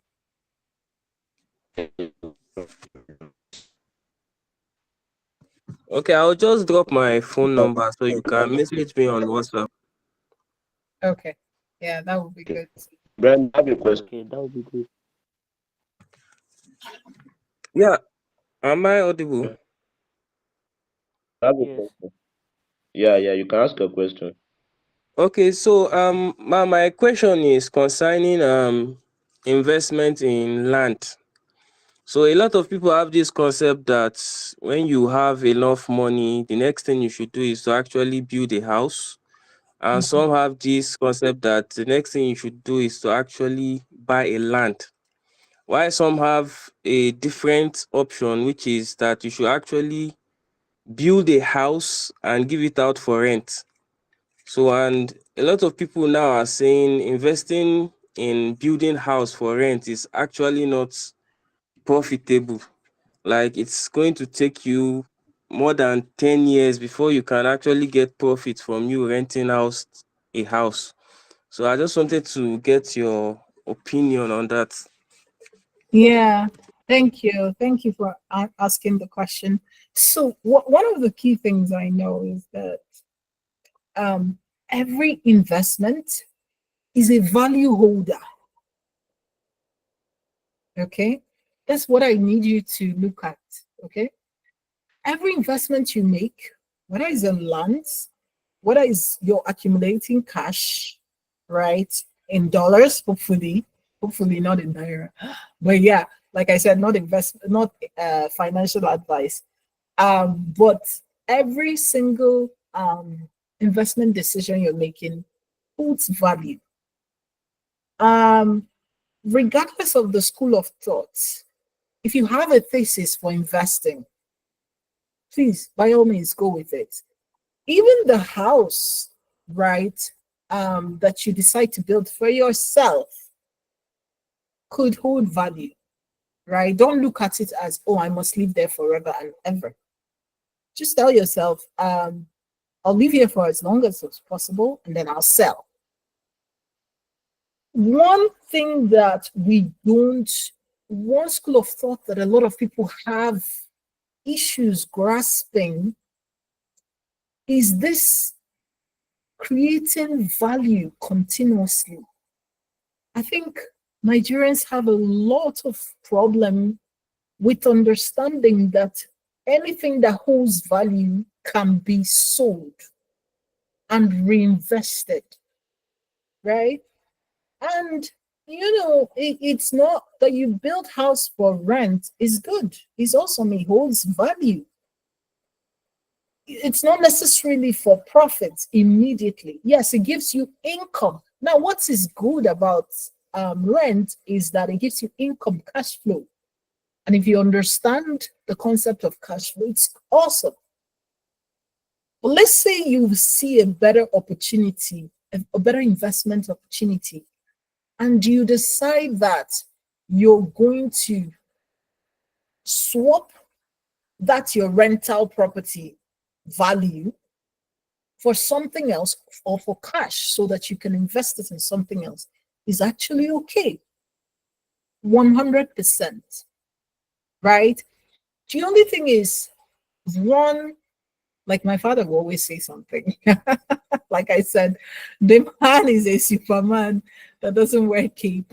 He will always say something about counting the costs of every venture, right? If you have the funds to build a house, and that is where you want to take your investment or even your retirement investment and put into, and you've counted the cost and you're able to complete the house, by all means, go for it. Why not? I mean, the only thing it means is that you have to keep that property to always hold this value such that it can take care of you in retirement. There are some people that the only thing they do is rentals. That's their retirement plan, nothing else. They have rental property here, they have rental property there.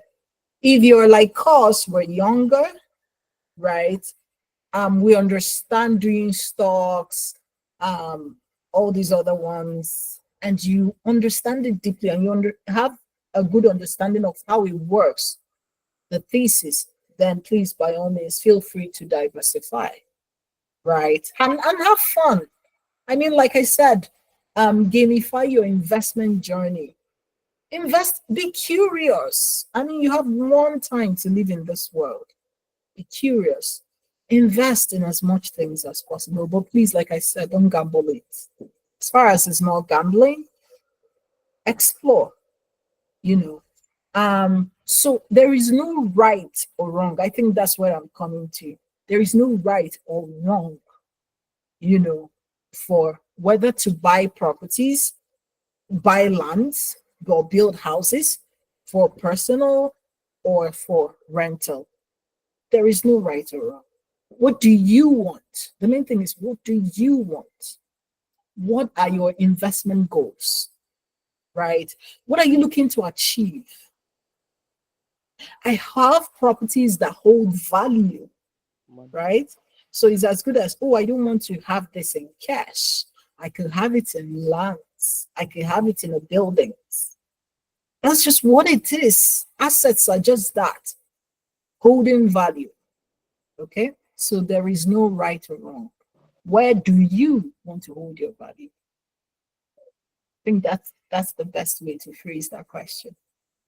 Thank you. I hope it made sense to you. Okay.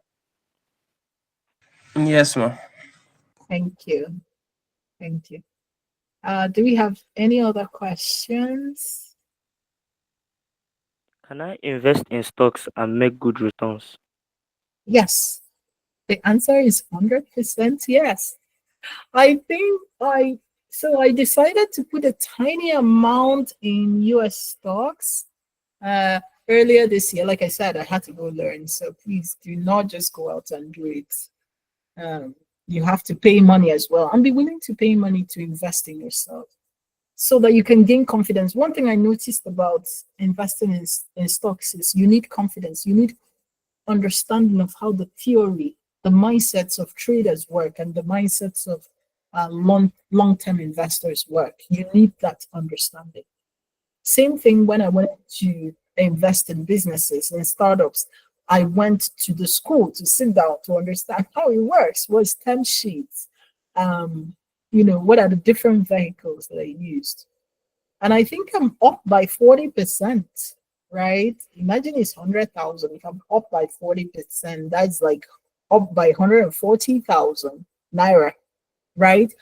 And that means that I even beat what's it called? The inflation rate.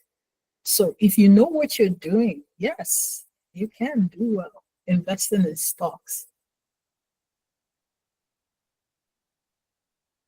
All right, that's Thank helped you. me well. Thank you.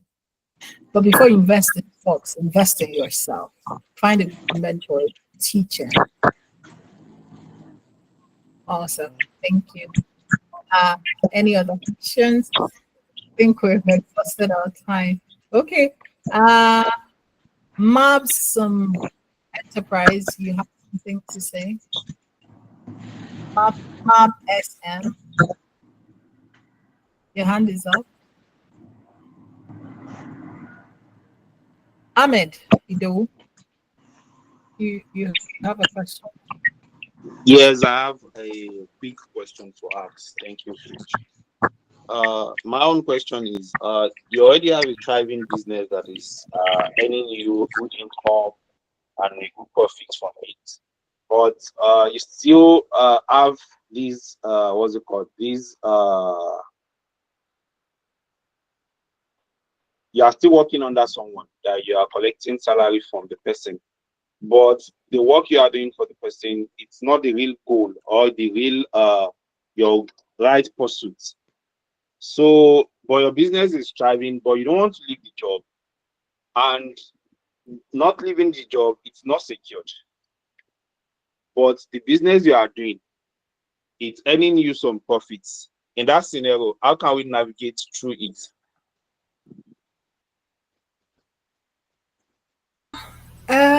What I can say is, I think I will tell you what what's his name said. I think he said something. There's an all-time teacher. I forgot his name now. But he's an all-time success teacher, and he taught personal development, and he's quite popular, has white hair. Who remembers his name? I'm not sure why I forgot his name right now. But he said something. Ask yourself, if you ask yourself, oh, why me? Ask yourself again, why not you? Right? How much value can I create? Why not see how much value you can create working for someone else and also growing your business? Now, when you see that your business at some point now needs all your attention, please, by all means, go, right? But if the business needs a bit more time to grow, depending on what the goals of that business is, or you need time to raise money, right, so that you can fund the growth of that business, then why not continue to at least thrive in the two places you've chosen, right? So because it's employment, I mean, if you do well, if you're excellent, you can always apply to another company, with better terms, and you might get it, right? But my point is, why not try to see how much value you can create, not just for working for yourself, but also working for someone else? As I mentioned, your financial journey and your career is not, don't be guilty to make any decisions.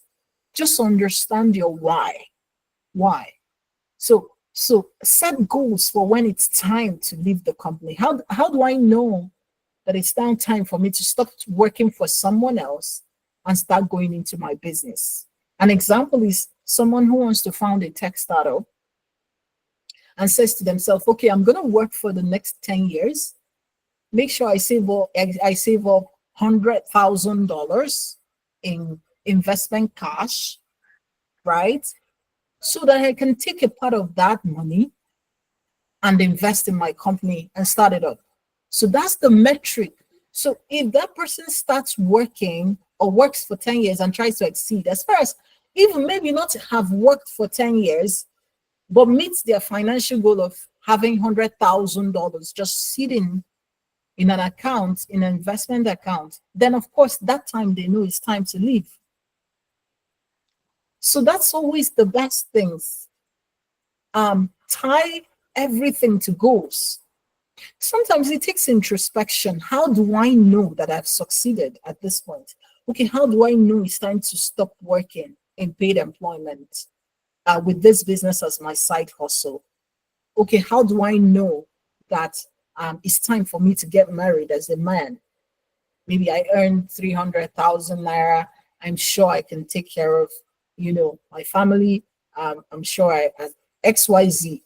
It's your goals, but you need to be clear about them. Sometimes ask it to yourself and then mull over the answers and write them down. So doing that introspection helps you a lot to have clarity and invest in that clarity. So when you sit down, write, it helps you also to clarify your thoughts so that you can communicate them better, right?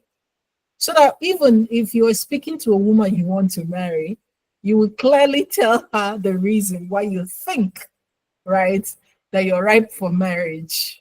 And then, of course, if you do have a vision, you can share it. If she's excited about it, she can come on board. So invest in things like sitting down, have reflection times, clarify your thoughts.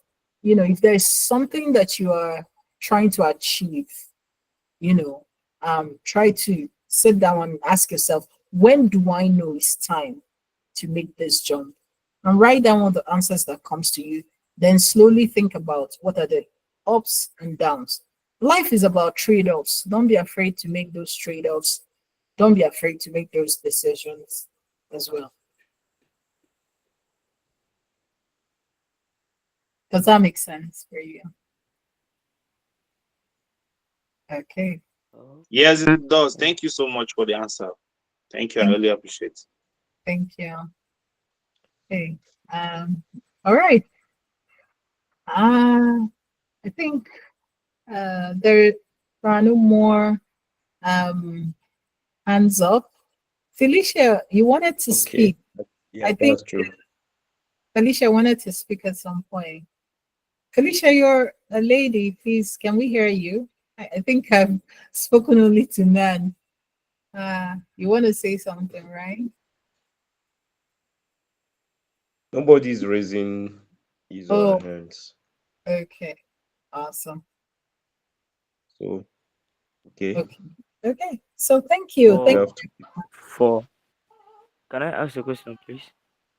Okay. Yeah. Okay. Go ahead. For for entrepreneurs that like us that are still starting up, we tend to invest 80%, sometimes more than. Is it a must that we must reduce it to maybe 60, 50, or 40 as No. a good Honestly, business manager? honestly, if you're still starting, go as high as you can, right? Go as high as you can.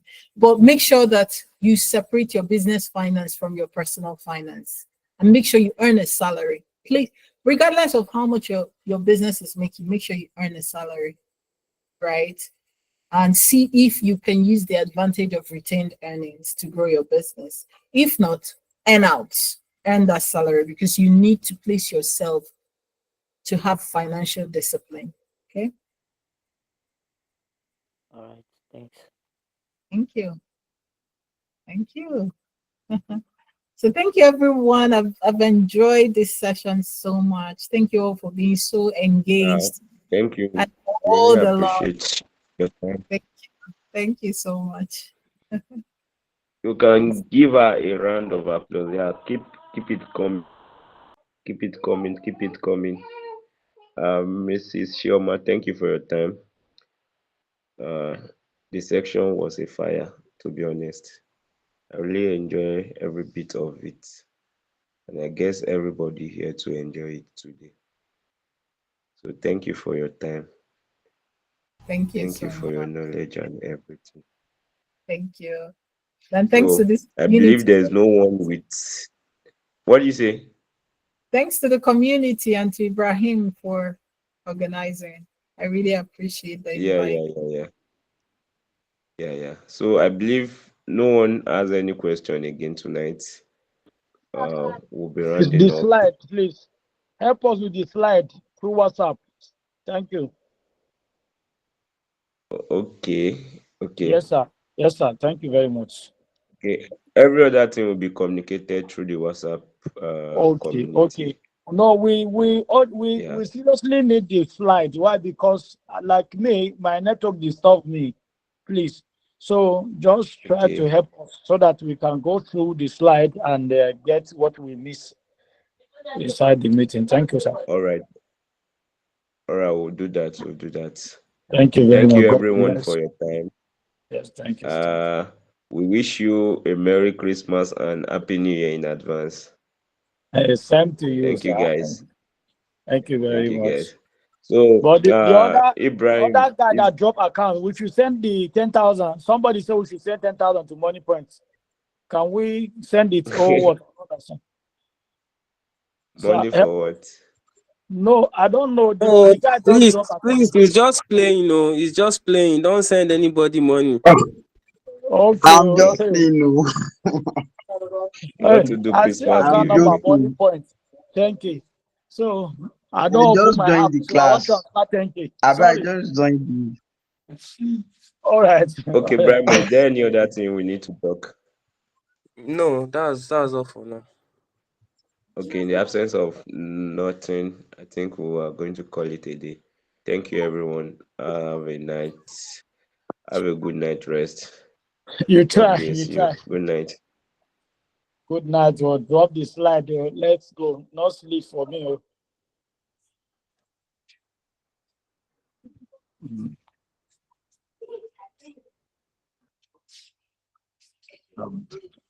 An gama mutum ɗin ga shi ya ce Allah su kawo sauke min abin ga in bi shi.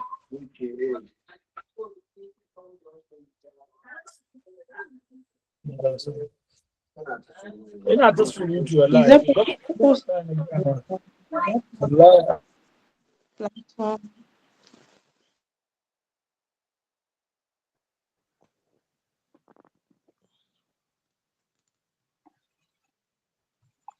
Mutane sun ki guduwa, mu dai bari mu gudu sai sahi.